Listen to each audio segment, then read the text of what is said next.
오늘 말씀 보겠습니다. 오늘 말씀은 누가복음 10장 1절에서 16절입니다. 제목은 그 나라는 어디에? 라는 제목입니다. 누가복음 10장 1절에서 16절 말씀입니다.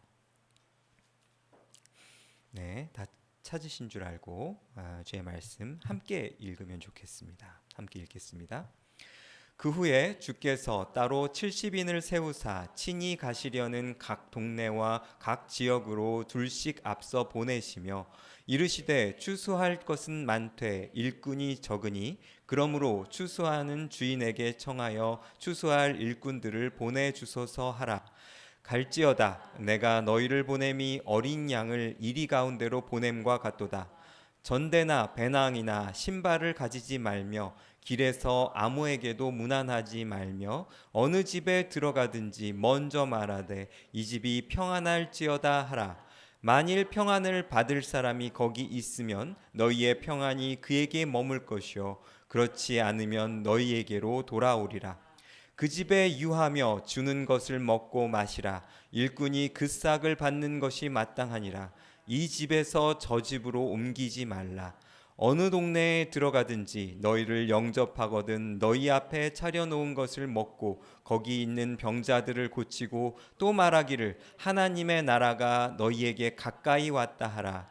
어느 동네에 들어가든지 너희를 영접하지 아니하거든 그 거리로 나와서 말하되 너희 동네에서 우리 발에 묻은 먼지도 너희에게 떨어버리노라. 그러나 하나님의 나라가 가까이 온 줄을 알라 하라. 내가 너희에게 말하노니 그날에 소돔이 그 동네보다 견디기 쉬우리라. 화 있을진저 고라시나 화 있을진저 벳세다야 너희에게 행한 모든 권능을 두로와 시돈에게 행하였더라면 그들이 벌써 베옷을 입고 제에 앉아 회개하였으리라. 심판 때에 두로와 시돈이 너희보다 견디기 쉬우리라. 가버나움아 내가 하늘에까지 높아지겠느냐 음부에까지 낮아지리라.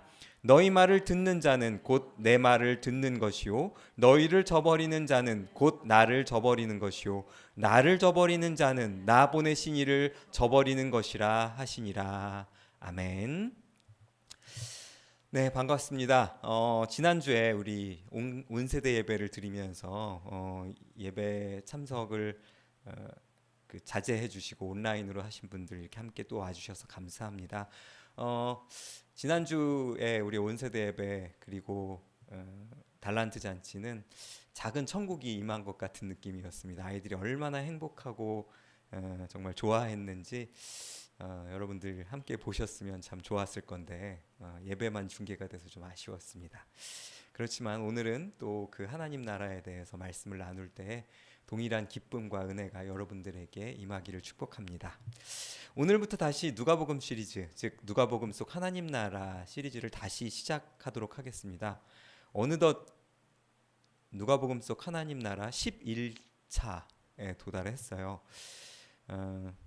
오늘 말씀을 하고 나면 사실 중요한 그 개념은 다 이제 다루게 되어서 그 이후에는 중요한 예수님의 비유나 아니면 에피소드들만 몇 개만 다루면 누가복음을 마칠 수 있을 것 같습니다.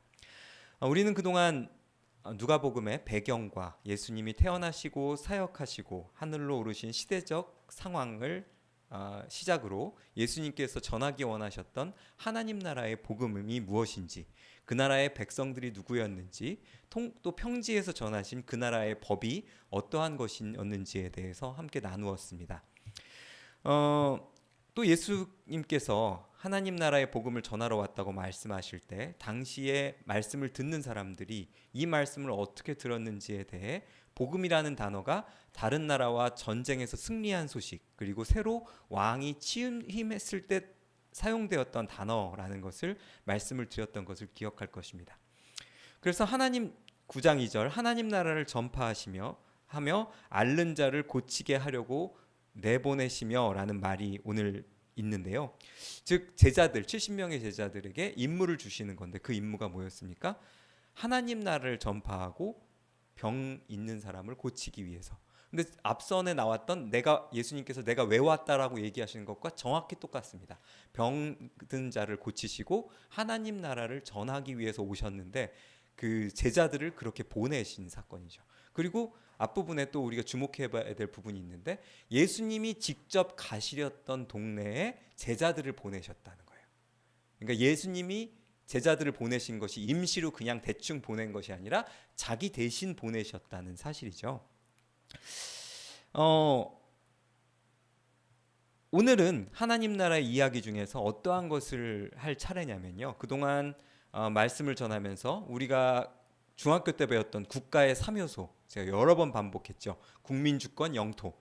그 중에서 우리 뭐 했습니까? 지금 국민에 대해서 그 나라의 백성이 어떤 사람들이었는지에 대해서 부족한 사람, 불쌍한 사람, 레미제라블들에게 이 하나님 나라의 백성이라고 말씀드렸고 평지 설교를 통해서 하나님 나라의 법에 대해서 주권이 누구에게 있는지 그 나라는 어떠한 철학으로 통치될 것인지에 대해서 함께 나누었습니다. 그럼 오늘은 바로 영토에 대해서 나눌 차례죠.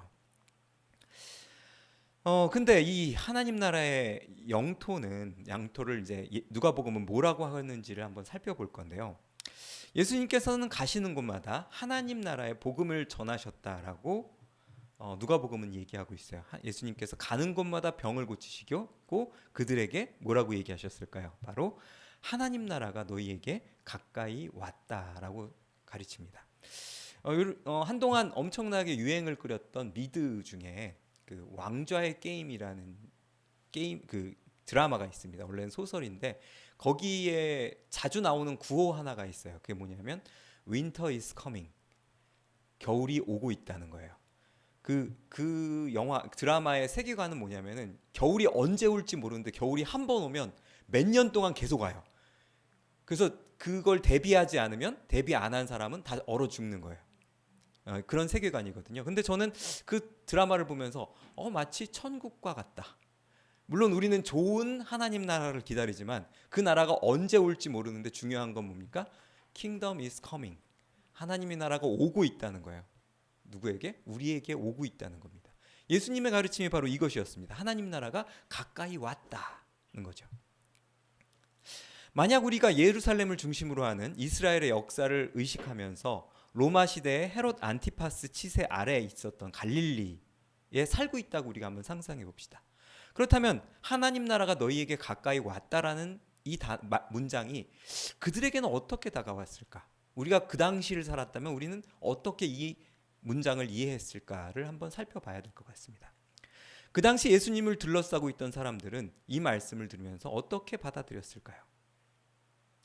분명 우리의 사람들, 우리와는 다르게 받아들이지 않았을까라는 것들은 죄송합니다. 유튜브로 제가 이걸 모니터링을 하는데 소리를 좀 죄송합니다. 하나님 나라가 가까이 왔다는 말씀에 아마 그 사람들은 학자들에 의하면 다윗 왕조가 회복될 것이다. 그리고 지금 로마의 지배를 받고 있었던 이 이스라엘이 회복될 것이다라는 생각을 갖고 그렇게 받아들였을 확률이 높다라고 학자들은 얘기합니다. 왜냐하면 그들은 구약의 예언에 따라 다윗 왕조가 회복되는 것, 이스라엘의 영토가 회복될 날을 기다리고 있었기 때문입니다. 대표적인 예가 우리 누가복음 초반에 얘기했었던 마리아라든지 사가랴라든지 이런 사람들을 뭐라고 표현합니까? 경건한 자 그리고 하나님의 나라를 기다리고 있는 사람이라고 표현하거든요. 또 예수님이 돌아가신 후에 그 예수님의 장지를 준비했던 아리마대 사람 요셉 같은 경우도 하나님 나라가 오기를 기다리던 자라고 표현을 하고 있어요. 그러니까 하나님의 말씀에 이끌려 하나님의 말씀을 이루기를 원해서 살아가는 사람들은 다 뭘 기다리고 있었다? 하나님 나라가 오기를 기다리고 있었다는 거죠. 근데 그 나라가 어떤 나라냐? 다윗 왕조, 다윗 때, 솔로몬 때 이럴 때처럼 이 나라가 다시 회복될 것이다라고 생각을 했을 거라는 거예요. 그렇다면 과거에는 그랬는데 우리는 어떻게 이 문장을 받아들일까를 한번 생각해 봤으면 좋겠습니다. 우리가 여러분 하나님 나라가 가까이 왔습니다. 아멘이십니까? 라고 할 때 진보적인 성향의 크리스천들이라면 하나님의 정의와 공의가 이루어질 것이다라고 해석하는 경향이 있고요.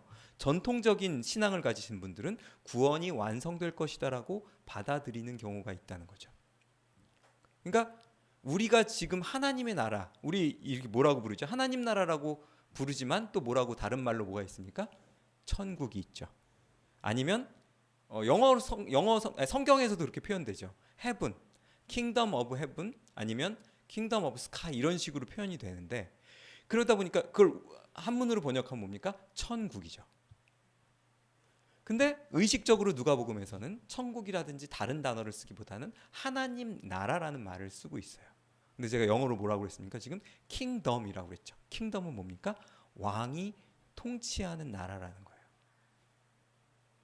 우리는 민주공화국이죠. 그럼 민주공화국이라는 건 백성 민자의 주인 주자죠. 백성이 주인 되는, 여기 계신 모든 분들이 대한민국의 주인이십니다. 맞습니까? 근데 그것이 아니라 하나님께서 주인 되시는 나라라고 인식을 한다는 거예요. 그래서 구약 시대에는 그러니까 역사상 인류가 있었던 수많은 나라들 중에서 이스라엘만큼 독특한 나라가 없었는데, 왜냐하면 왕이 보통은 법이잖아요. 왕국은. 근데 마치 그 영국처럼, 영국은 왕이 있지만, 여왕이 있지만 다스리진 않잖아요. 헌법이 있어서 그 법대로 움직이잖아요. 마치 그런 것처럼 이스라엘의 왕은 자기가 주인이 되는 것이 아니라 그 기름을 부음 받으면 어떻게 하냐면 하나님 그 말씀을 붙들고 왕이 지켜야 될 법이 따로 나와 있어요. 그러니까 왕도 누구에게? 하나님의 말씀에 통치를 받는 개념이에요. 그래서 우리가 생각하는 왕은 이랑 다른 거죠. 근데 그게 마음대로 그걸 하기 시작하면 어떻게 되는 겁니까? 수많은 악한 왕들이 등장하는 것이 그래서 그렇다는 거죠. 자, 어쨌든 지금 두 개의 개념을 제가 말씀을 드렸습니다. 그러니까 예수님 당시에 예수님께서 하나님의 나라가 너희에게 임할 것이다, 가까이 왔다라고 얘기했을 때 그 당시 사람들은 뭐라고 이해했다고요? 아, 다윗 왕조가 드디어 회복된다는 얘기구나 라고 받아들였고, 우리는 뭐라고 받아들인다고요? 죽으면 갈 하나님 나라. 그렇지, 하나님 나라가 오고 계시지. 아직은 아니었으면 좋겠지만, 인가요? 여기 계신 분들은 아닐 거라고 믿는데, 어쨌든 이런 차이가 있다는 겁니다. 여러분, 그 당시 사람들을 한번 생각해 볼까요? 그 나라를 잃고 포로로 끌려갔던 경험이 있었던 사람들의 후손이죠. 고향으로 돌아왔지만 다윗과 솔로몬 시절의 영광은 찾아볼 수 없고 로마 제국의 지배하에 있으며 유대 왕이라고 불리는 사람이 다윗 혈통도 아니고 이두메인, 이방인 헤롯이었잖아요. 이들이 하나님의 나라가 회복되기를 간절히 바란다는 건 당연한 것이었던 것 같아요. 그들은 이스라엘의 회복을 갈망했습니다. 물론 예전에 설명했던 것처럼 어떤 이들은 로마 제국의 통치를 받아들이고 그 가운데 자신의 부와 안정된 삶을 추구하는 사람들도 있었다고 말씀을 드렸죠. 그렇지만 좀 경건하고 신앙이 좋다는 사람들은 하나님 나라의 도래를 기다리고 있었는데 그 도래가 뭐였다? 다윗 왕조 중에서 누군가 다시 왕이 되고 이 로마 제국과 이방인 유대 왕 헤롯을 쫓아내야 될 것이다 라고 생각하고 있었다는 겁니다. 다시 한번 정의를 해보면 바실레이아라고 하는 헬라어는 나라를 의미하는데, 나라로 번역하는데 왕이 통치하는 나라라는 개념이 있다라고 다시 한번 정의를 할 수 있습니다. 즉 우리 이 시대가 사람들이 생각한 하나님 나라라고 했을 때 죽고 천국 가는 거지 뭐 라고 생각하는 것과는 또 다른 개념을 누가복음은 우리에게 얘기해 주고 있다는 거예요. 즉 예수님 당시 사람들도 예수님이 전하시는 그 나라를 오해하고 있었고, 어쩌면 이 시대의 크리스천들도 누가복음에서 얘기하는 하나님 나라를 좀 오해하고 있을 수가 있다는 것이 제가 오늘 이 말씀을 통해서 드리고 싶은 얘기입니다. 이 단어는 하나님 나라를 우리 크리스천들 정의와 구원, 이 땅에서 공평과 그래서 뭐 차별금지법 제정돼야 된다라고 믿는 진보적인 크리스천들 있잖아요. 그런 사람들의 믿음, 아니면 보수적인 사람들 천국 가야지, 구원 받아야지라는 것과는 또 다른 개념이라는 거예요. 우리가 가지고 있는 개념은 영적이고 종교적이며 내세적인 개념으로 이 하나님 나라라는 단어를 가두고 있는 것은 아닌가 한번 생각해 볼 필요가 있다는 겁니다. 이스라엘 사람들이 살고 있는 그 땅은 그들의 조상 아브라함에게 하나님께서 주신 땅이었죠. 그렇죠? 레위기 26장과 28장에 보면 하나님 나라의 법이 선포되는데 모두 내가 너희에게 줄 가나안 땅에서 이 일들이 실제적으로 이루어지리라라고 얘기를 하고 있어요. 그렇기 때문에 우리가 생각하는 그냥 보이지 않는 평화가 이 땅에 오고 아니면 우리가 죽고 나서 가야 될 하나님 나라의 개념이랑은 또 다른 내용들이 제시가 되고 있다는 거죠. 출애굽을 통해 그들은 하나님의 언약의 성취로 땅을 받게 되고 세움받은 왕은 그 땅을 다스리고 지키는 의무가 있었다는 거죠. 죄악을 통해 하나님께 징계를 받은 이들이 받은 벌은 그 땅을 빼앗기고 노예로 팔려가는 것이었죠. 땅은 축복의 지표일 뿐 아니라 이스라엘의 미래의 희망이 이루어질 장소로 인식되어졌다는 겁니다. 선지자들이 전한 회복의 여호와의 날이 바로 이 땅이 회복되고 이 땅에 하나님의 왕권이 다시 세워지는 개념으로 그들은 이해했다는 거죠. 그래서 시편에 보면 주의 복을 받을 자들은 땅을 차지하고 그의 저주를 받은 자들은 끊어지리로다 라는 노래가 바로 그 믿음을 그대로 표현한 것이라고 할 수 있습니다. 그래서 하나님의 나라가 임했다는 것은 이 땅을 차지하는 거로 실제적으로 보이는 땅에 대한 희망을 그들은 떠올렸을 거라는 겁니다. 그런데 이 시편 37편을 제가 설교 준비하다 이 본문을 찾아낸 시편 37편이 되게 재미있는 본문이더라고요, 사실.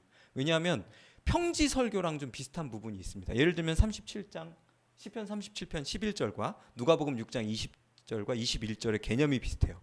온유한 자들은 땅을 차지하며 풍성한 화평으로 즐거워하리로다. 예수님이 평지설교에서 뭐라고 하죠? 예수께서 눈을 들어 제자들을 보시고 이르시되 너희 가난한 자는 복이 있나니 하나님 나라가 저희 것이며 지금 우는 자들이 복이 있나니 너희가 웃을 것이로다. 비슷하죠. 이 개념이 비슷하죠. 언어가 다르니까 번역이 다르게 됐지만 어쩌면 예수님께서 이 사복 사화를 선포하실 때 이 시편을 떠올리시면서 하셨을 수도 있겠다라는 생각이 듭니다. 어쨌든 그들은 이 말씀을 잘 알고 있었을 것이기 때문에 예수님의 말씀을 들으면서도 이런 방식으로 이해했을 확률이 크다는 거죠. 자, 다시 정리를 해보면 바실레이아라는 말은 구약에서는 말쿠르라는 말로 둘 다 모두 왕국이라는 단어예요. 그러니까 왕이 통치하는 개념이 훨씬 더 강하다는 거죠. 물론 땅에 대한 개념도 있지만 이것이 강하다는 겁니다. 예를 들면 창세기 20장 아비멜렉이 기억하시죠? 아브라함이 자신에게 거짓말한 것에 대해서 항의해서 뭐라고 얘기하는 부분을 볼까요? 내가 어찌하여 우리에게 이렇게 하느냐? 내가 무슨 죄를 내게 범하였기에 내가 나와 내 나라가 큰 죄에 빠질 뻔하게 하였느냐? 제가 지금 무슨 말씀을 드리는 거냐면요. 이 하나님 나라라는 것을 그들이 들을 때 땅에 대한 개념도 얘기하지만 왕이 통치하는 개념이라고 말씀을 드렸는데 또 하나의 개념이 있어요. 그게 바로 뭐냐면 자, 지금 아비멜렉이 뭐라고 얘기하죠? 나와 내 나라가 큰 죄를 빠질 뻔하지 않았냐라고 얘기를 하잖아요. 여기서의 나라라는 개념은 땅이 아니라 그 땅에 사는 백성을 의미합니다. 그러니까 왕이 통치한다는 건 통치라는 건 뭐죠? 그 왕이 시키는 대로 하는 게 통치를 받는 거죠. 그러니까 여기서 얘기하는 그 사람들이 얘기했던 나라라는 개념이 하나님 나라라고 했을 때 그 하나님이 왕 되어서 통치하는 개념이 우리는 되게 구체적이지 않잖아요. 근데 그들이 뭐라고 생각했냐면 하나님의 법이 성취되는 것, 그 법에 순종하는 백성들이 있는 것이 나라의 개념이었다는 겁니다. 제가 자꾸 왕이 통치하는 개념이라고 자꾸 말씀을 드리는데 통치가 완성되는 건 뭐예요? 그 나라 백성 모두가 그 법을 지키는 것에 있다는 거죠. 그게 바로 하나님 나라라는 개념이었다는 거예요. 정리해 보겠습니다. 구약 시대부터 예수님 당시까지 하나님 나라, 하나님 왕국이라는 개념은 하나님의 통치를 받는 것, 즉 땅의 개념도 있지만 그 나라에 속한 사람들이 그 통치를 받아들이고 그것에 순종하는 것이었다는 거예요. 그리고 영토는 그 법을 잘 지키는 사람들에게 주어지는 상급이었던 개념입니다. 그렇기 때문에 현대에 우리가 하나님 나라의 성취라는 말을 들었을 때 생각하는 개념과는 뭐 내세적인 개념이라든지 아니면 철학적인 개념과는 전혀 다른 개념으로 이 말씀을 받아들였을 거라는 겁니다. 물론 정의와 공의가 실현되는 것, 그리고 하나님께로 우리가 나아가는 것 또한 하나님 나라에서 이루어질 개념이 맞죠. 그렇지만 그것이 전체적인 개념, 모든 것만은 아니라는 겁니다. 오히려 하나님 나라는 하나님 왕국을 의미하고, 하나님 나라가 가까이 왔다는 것은 그분의 통치가 도래했다는 것으로 이해하는 것이 바람직하다는 거죠. 거기서 구약시대에 존재했던 왕국이란 게 바로 그 통치를 받는 백성을 의미하기도 했다는 것이 매우 중요한 사실이라고 할 수 있습니다. 그렇다면 예수님께서 누가복음에서 지속적으로 언급하신 하나님 나라를 전한다, 하나님 나라를 가르친다, 하나님 나라의 복음을 전한다라는 말은 이 문장으로 해석할 수 있을 것 같습니다. 그동안 너희를 압제한 로마 황제와 이방인 왕의 통치가 끝날 것이고 하나님이 직접 통치하실 때가 가까이 왔다는 거죠. 이렇게 볼 때 이게 그들에게 어떻게 가르치길 원하셨는지를 좀 더 구체적으로 얘기해 주시는 문장이 있습니다. 바로 9장 62절인데요. 예수님께서는 이렇게 얘기하시죠. 그 나라는 손에 쟁기를 잡고 뒤를 돌아보는 자는 하나님 나라에 합당하지 않다. 여러분 이게 무슨 얘기입니까? 그러면은 일하지 말고 우리 다락방에 들어가서 매일매일 기도하고 예배만 드리라는 것인가요? 그게 아니죠. 제가 아까 아니면 그 누가복음 서두에 얘기했던 하나님 나라를 추구하는 척하지만 실제는 뭐예요? 이 로마 제국에 적응해서 여기서 한몫 잡아서 살아가고자 하는 사람들을 가르치는 것이라고 볼 수 있어요. 그게 바로 그리고 오늘 등장하는 예수님의 70명의 제자들이 하나님 나라를 전할 때 그것을 샬롬으로 아멘으로 받지 않는 사람들에 대한 선포라고 우리는 이해할 수 있다는 거죠.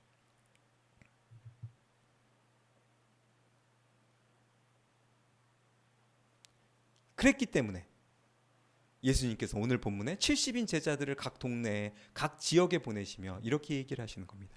거기 있는 병자들을 고치고 또 말하기를 하나님 나라가 너희에게 가까이 왔다 하라. 그리고 받아들이지 않으면 뭐라고 합니까? 너희 동네에서 묻은 발에 먼지까지 나 신발에서 털 거야. 그러나 이건 기억해야 돼. 뭐라고요? 하나님 나라가 가까이 왔다. 이러고 간 거예요. 그러니까 우리는 하나님 나라를 선포해라, 하나님 나라를 전해라고 얘기하면 뭐하죠? 예수님 믿으세요 로 축소시키고 있다는 거죠. 우리 신앙이, 우리의 신학적 어떤 태도가. 근데 예수님의 가르침을 누가복음에서 보니까 전혀 그런 게 아니었을 수 있겠다. 그거보다 훨씬 더 포괄적인 개념을 얘기하신 것처럼 보여줄 수 있다는 거죠. 그리고 그렇게 하나님 나라가 가까이 온 것을 믿고 그렇게 사는 사람들의 태도를 주기도문에서 뭐라고 표현합니까? 아버지여 이름이 거룩히 여김을 받으시오며 나라가 임하시며. 무슨 뜻입니까? 우리 예배 시간마다 시작할 때 제가 맨날 구주대망 하잖아요. 주님의 나라가 올 것을 속히 올 것을 기대하고 고대하고 빨리 주님 오십시오라고 얘기할 수 있는, 고백할 수 있는 자가 할 수 있는 기도가 주기도문이라는 거죠. 그리고 이어서 한번 보겠습니다. 12절부터 16절입니다. 내가 너희에게 말하노니 그날의 소돔이 그 동네보다 견디기 쉬우리라. 화 있을진저 고라시나 화 있을진저 벳세다야. 너희에게 행한 모든 권능을 두로와 시돈에서 행하였더라면 그들이 벌써 베옷을 입고 제에 앉아 회개하였으리라. 심판 때에 두로와 시돈이 너희보다 견디기 쉬우리라. 가버나움아 내가 하늘에까지 높아지겠느냐? 음부에까지 낮아지리라. 너희 말을 듣는 자는 곧 내 말을 듣는 것이요 너희를 저버리는 자는 곧 나를 저버리는 것이요 나를 저버리는 자는 나 보내신 이를 저버리는 것이니라 하시니라. 아멘. 여러분 저는 누가복음 속 하나님 나라 시리즈를 시작하면서 제목 중에 이런 게 있어요. 겨눠진 칼날. 두 번째 시리즈였거든요. 2번 기억하시죠? 제가 왜 그 제목을 말씀드렸는지 오늘 본문을 보면 그게 드러납니다. 그 칼날은 누구에게 겨누어진 것입니까? 하나님의 나라의 복음은 어떤 것이죠? 오늘 본문에서 예수님께서는 고라신과 벳세다 그리고 가버나움을 꾸짖으십니다. 이 문장 구조는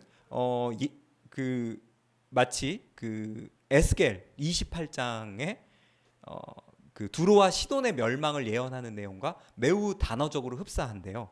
이 세 도시는 모두 예수님의 중심 사역지였던 갈릴리 지역의 주요 거점이었죠. 예수님께서는 이곳에서 많은 기적과 말씀을 선포하셨는데 그 말씀을 받아들이는 자들이 별로 없었다는 거죠. 예수님께서는 창세기의 소돔 그리고 에스겔 28장에 등장하는 두로와 시돈에 대한 심판을 떠올리게 하십니다. 그리고 그 에스겔의 예언대로 BC 330년에 알렉산더 대왕에 의해서 두로와 시돈이 멸망당하죠. 여러분, 두로와 시돈은 누구의 고향입니까? 이세벨의 고향이죠. 그러니까 어떤 나라였는지 우리가 알 수 있겠죠. 네.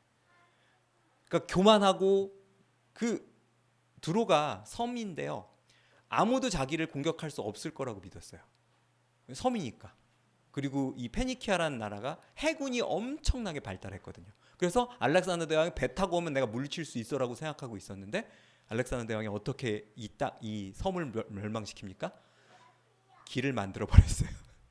대군으로 길을 만들어서 섬을 가서 점령을 하거든요. 아무도 생각하지 못했던 거죠. 근데 그 문장을 지금 가버나움에 대해서 사용하고 계시는 겁니다. 여러분 BC 330년이니까요. 예수님이 활동하셨던 당시, 예수님께서 이 설교를 하셨던 당시를 생각해 보면 약 350년 전입니다. 지금으로부터 우리 350년 하면 조선시대, 조선 한 1700년, 뭐 숙종 뭐 이 정도 되지 않을까 싶은데요. 뭐 여러분 그 숙종 때 여러분 어떤 이야기 알고 계십니까? 그 궁중 암투 드라마 잘 나오고 그랬잖아요. 막 사약 먹이고 막 이랬던 스토리 기억하시죠? 아마 이 사람들도 소돔보다는 두로와 시돈이 자기랑 가깝기도 하고 그 스토리를 매우 잘 알고 있었겠죠. 우리보다 어떻게 멸망당했다더라 막 이런 풍문이 계속 돌았을 거예요. 그러니까 그거에 대해서 예수님께서 얘기를 하셨다는 거죠. 근데 그게 어떻게 이루어진 것입니까? 하나님의 칼이, 심판의 칼이 누구에게 해당되는 거예요? 그렇게 하나님의 기적을 보여주고 말씀을 가르쳤는데 너희가 변하지 않았구나라는 겁니다.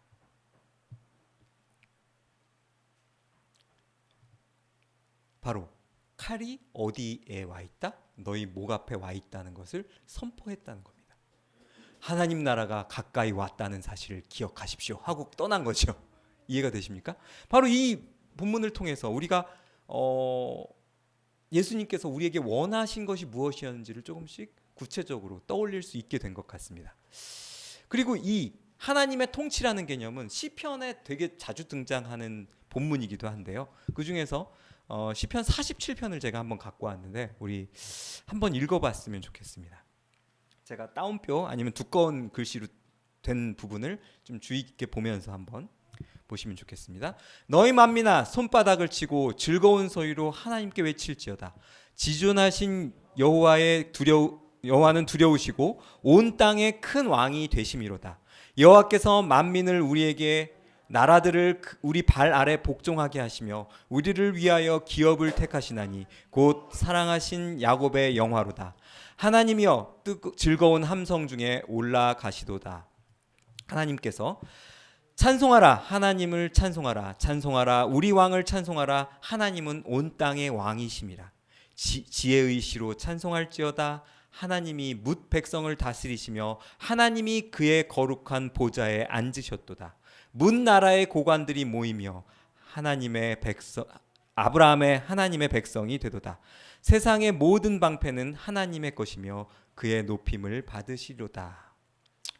이 시에서 눈에 띄는 것은 하나님께서 온 땅과 모든 민족의 왕이라고 선언하고 있다는 거예요.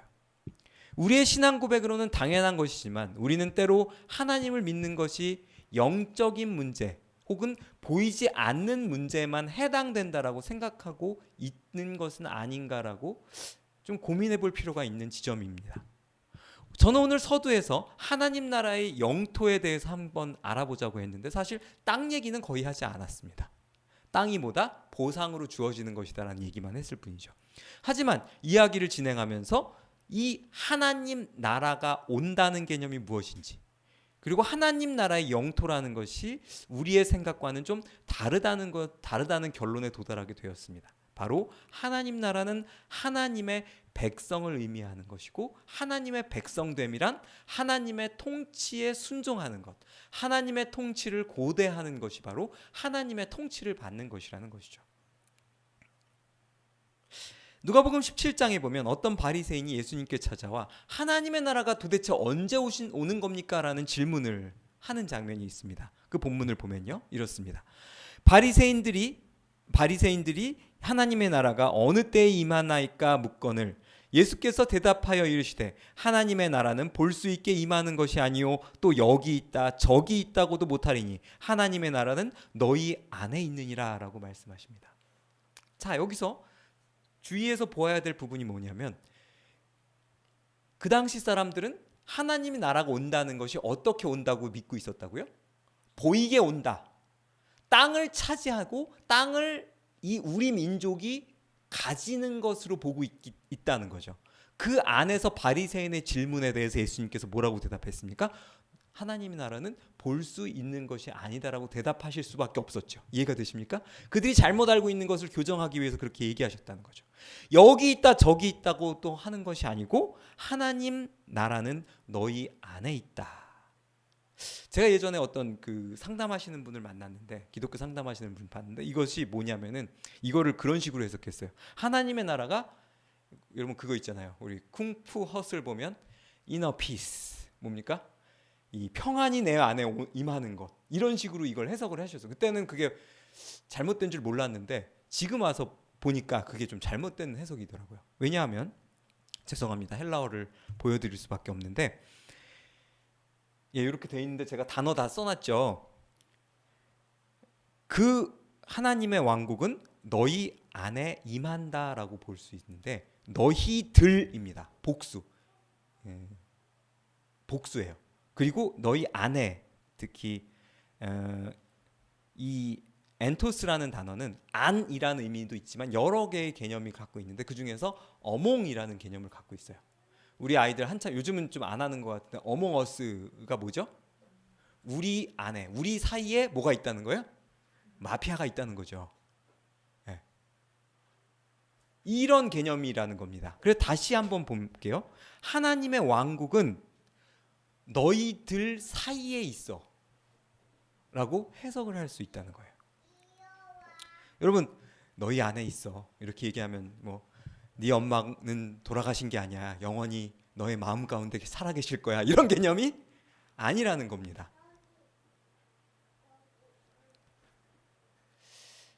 이것을 보면 하나님 나라는 실제적인 나라라는 것을 우리에게 얘기해주고 계시는데, 그렇다고 땅에 속한 나라를 얘기하시는 것이 아닌 거예요. 그러니까 그 당시 예수님 당시의 사람들이 가지고 있던 개념도 아니고, 또 우리가 죽은 다음에 갈 보이지 않는 영적인 세계만을 얘기하는 것도 아니라는 결론에 도달하게 됩니다. 즉 하나님의 나라는, 하나님의 왕국은 하나님의 통치를 이 땅에서 실천하는 사람들 가운데 만들어지는 것이라고 해석해야 된다는 거죠. 우리가 서로를 배려하고, 하나님께서 우리에게 하셨던 명령, 나를 사랑하고 나를 사랑하는 것만큼 너희 가운데 서로 사랑하라는, 내 이웃을 사랑해라라는 하나님의 말씀이 이런 의미로 다가와야 된다는 거죠. 즉 하나님께서는 하나님 나라를 계속해서 선포하고 계셨으며, 그 나라의 백성이 이 나라를 만들어 갈 것이다라고 계속 얘기하고 계셔요. 그렇게 볼 때 구약에서 하나님 나라의 백성들이 하나님의 나라의 법을 지키지 않는 것은 그 나라가 쇠퇴하는 것을 의미하는 것이고, 그 나라가 후퇴하는 것을 의미하는 거예요. 그러면 그 안에 당연히 다른 나라의 가치라든지 다른 종교의 신들이 끼어들 수밖에 없는 개념이죠. 하지만 이런 예수님의 하나님 나라의 복음을 직접 들었던 제자들은 그것을 다 이해했을까요? 그 제자들이 살아있던 초대교회도 그것을 완벽하게 이해했나요? 아니죠. 우리들의 위대한 믿음의 선배들이긴 하지만 그들도 때로는 착각을 계속합니다. 하나님의 나라를 완벽하게 이해하지 못하고 하나님의 나라가 뭘로 이루어진다고 생각했습니까? 어떻게 그 백성이 된다고 생각했습니까? 율법과 이스라엘 민족이어야 가능하다라고 얘기를 했죠. 그래서 이방인 크리스천들에게 율법 지켜야 되고 할례해야 되고 음식 가려 먹어야 되고 이렇게 가르쳤던 거예요. 그러니까 사도 바울이 화가 나갖고 로마서 9장이라든지 갈라디아서 보면 뭐라고 얘기합니까? 야 이놈들아 정신 차려라. 그렇죠? 뭐라고까지 얘기합니까? 이스라엘에서 난 그들이 다 이스라엘이 아니다. 제가 괄호를 했는데 이게 빠져 있는 거예요. 민족적 이스라엘이라고 다 새로운 이스라엘, 참 이스라엘이 아니다라고 얘기를 하거든요. 하나님의 나라의 백성들이란 하나님 나라의 통치를 받는 것입니다. 아멘이십니까? 하나님 나라의 통치를 받는 것이란 내 삶 가운데서 매 순간순간 하나님 나라의 말씀을, 하나님 나라의 법을 순종하려고 몸부림칠 때 우리는 하나님 나라의 백성이 될 수 있을 줄 믿습니다.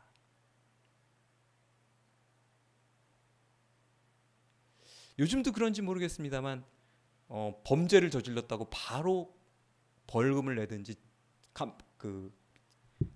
깜빵에 가는 건 아니죠. 제가 가끔 이렇게 처음 가는 동네에 가다가 막 이렇게 길을 잘 모르니까 이렇게 가다가 좌회전을 잘못할 때도 있고 막 이럴 때 있지 않습니까? 그때 딱 경찰에 걸리면 어떻습니까? 바로 딱지 끊는 분도 계시지만 뭘 보죠? 번호판 보고서 그 번호가 지역 번호가 있으니까 그래서 뭐 처음이세요? 물어보고 예전에 그렇게 은혜를 입은 적이 있거든요. 하나님의 나라도 마찬가지예요. 바로 번개 머리 내리꽂지 않으시고 그렇지만 우리의 방향성을 보고 계시겠죠. 우리 가운데 하나님 나라의 성취가 이루어질 때 우리는 뭐가 되는 겁니까? 하나님 나라의 백성이 되고 그것이 뭡니까? 하나님 나라가 점점 가까이 오는 개념이 우리 삶 가운데서 이루어지는 것이라는 사실이죠.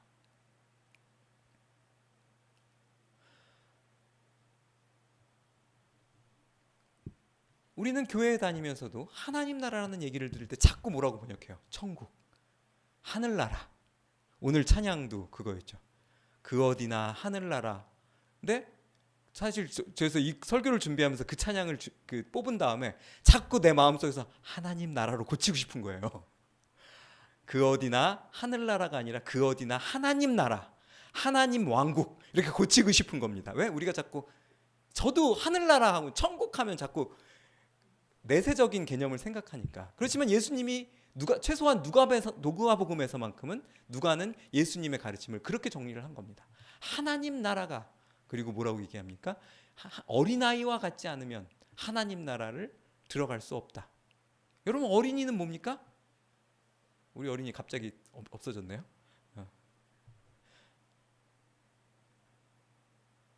우리 구름이가 구름이에 대해서 표현하실 때 우리 부모님들이 이렇게 표현하세요. 구름이는요 1년 365일 자기 생일이에요.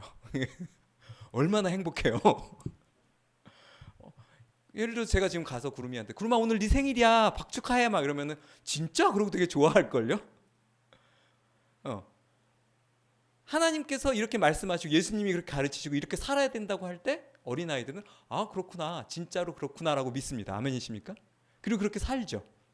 저는 그것이 바로 예수님께서 우리에게 말씀하신 것이 아닌가라는 생각이 들어요. 하나님 나라가 가까이 왔다. 그럼 와 신난다. 하나님 나라 가까이 왔다. 그럼 나도 하나님 나라의 백성으로 살아야 되겠구나 라고 이해하는 게 가장 건강한 하나님 나라의 백성의 모습이라는 거죠. 지난주에도 얘기했는데 지난주에도 구주대망이었는데 아마 다음 주에도 구주대망일걸?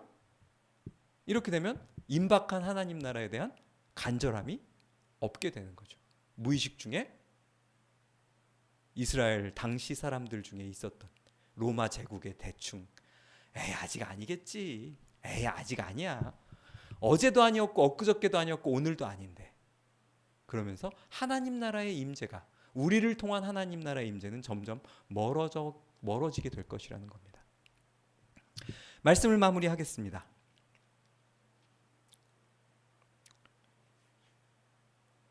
예수님은 절대 외부적인 상황에 의해서 왔다 갔다 하는 하나님 나라를 얘기하지 않으셨어요. 하나님 나라는 어제보다 오늘 더 우리에게 가까이 온 줄 믿습니다. 아멘이십니까? 그리고 그 나라 백성으로 살아가실 아름다운 사람들 교회 성도님들을 통해서 더욱더 가까이 오게 될 것입니다. 우리의 사랑을 통해서, 우리의 사랑 고백을 통해서, 나에게 주신 하나님의 은혜를 나누어 줌을 통해서 우리 가운데 하나님의 나라가 임하는 줄 믿습니다.